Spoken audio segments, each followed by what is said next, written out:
Hi, we come to the end of Genesis 16 today, and it might seem odd that I'm doing a video on just these two verses, Genesis 16, 15, and 16, but it's important as we read through the biblical text to pay attention as much to what the writers are leaving out as what they add.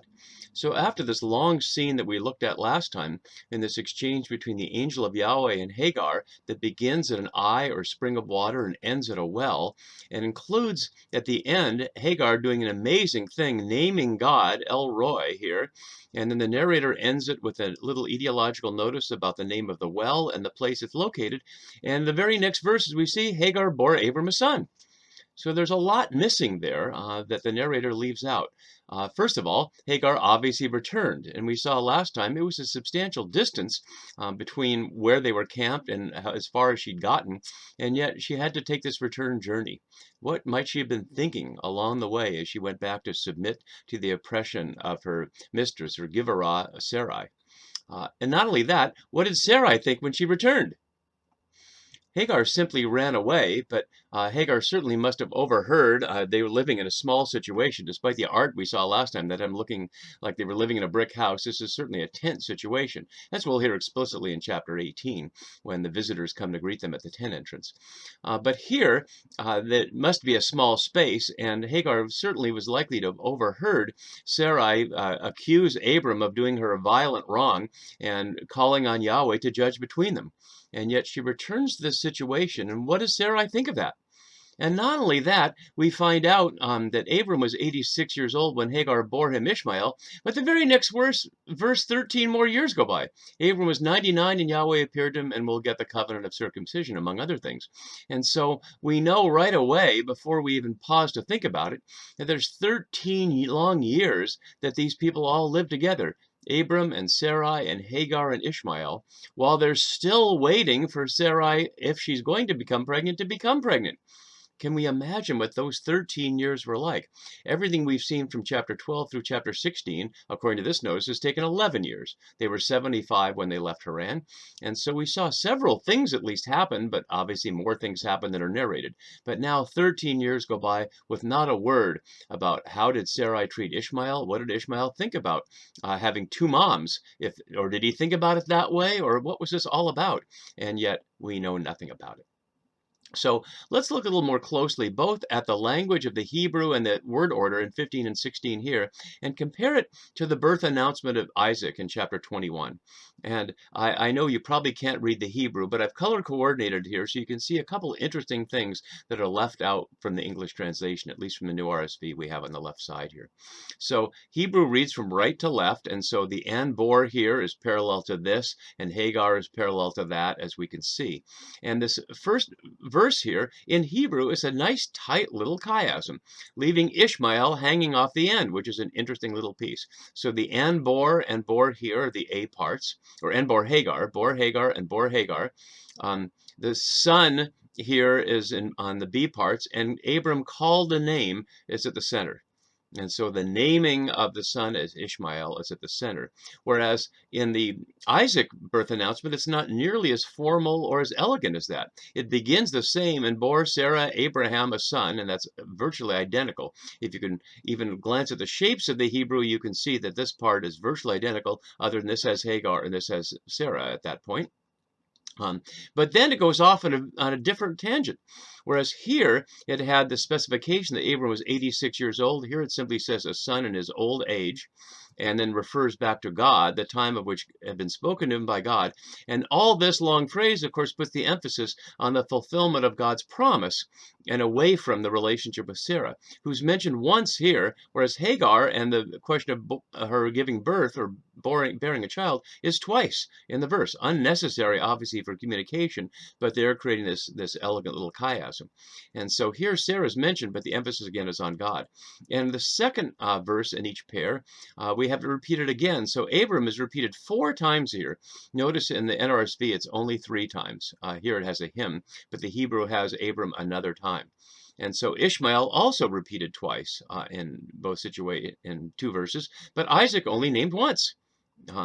And although this is similar here in the sense of Abram calling the name, in that parallel way. Plainly, the emphasis is on the Hagar and Ishmael situation over the Sarah and Isaac situation. It's really an amazing phenomenon, given that the covenant, as we'll find out in the coming chapters, will come through Isaac and not through Ishmael. But that does not mean in any way that the authors or Yahweh don't honor Hagar and Ishmael. So I hope as we finish this chapter, we can let go of anything we might have had that somehow Hagar and Ishmael are denigrated as foreigners or as lesser. That's all in the mind of Sarai, and the text is plainly not affirming that as God's point of view. So that's something I just want to leave us with at the end of the story. The if you will, pregnant question of all the time that we have apart here, and what was Sarah and Hagar thinking of each other as Ishmael grew up. As we move toward the next chapters, too, I want to focus just an overview on the imagery and language of sexuality and procreation in these chapters. If you were raised in a Christian household, and especially if you're raised in a more conservative Christian household, you may be surprised at the amount of explicit sexuality that we'll find here. Not explicit in the sense that obviously body parts aren't described. This is not pornography. But the text is not hesitant in any way to name the bodily aspects of sexuality and reproduction. The Bible is just not concerned about those kinds of things. Any sense that sexuality is something to be ashamed of or to hide or to be denigrated in any way does not come from the Hebrew Bible. It comes to Christianity, and not via Jesus either, but through the Platonism that was in the minds of the so-called church fathers who created a Christianity over against the gospel of Jesus and over against the Hebrew Bible tradition that the God of Jesus was found in and proclaimed the coming of a Messiah through. And so the Christian hostility to sexuality is the exact opposite of what the Bible is in most cases. So we really need to pay attention to that as we go. And that's why if we weren't familiar with it, it might surprise us greatly that the sign of the covenant is going to be on Abram's penis.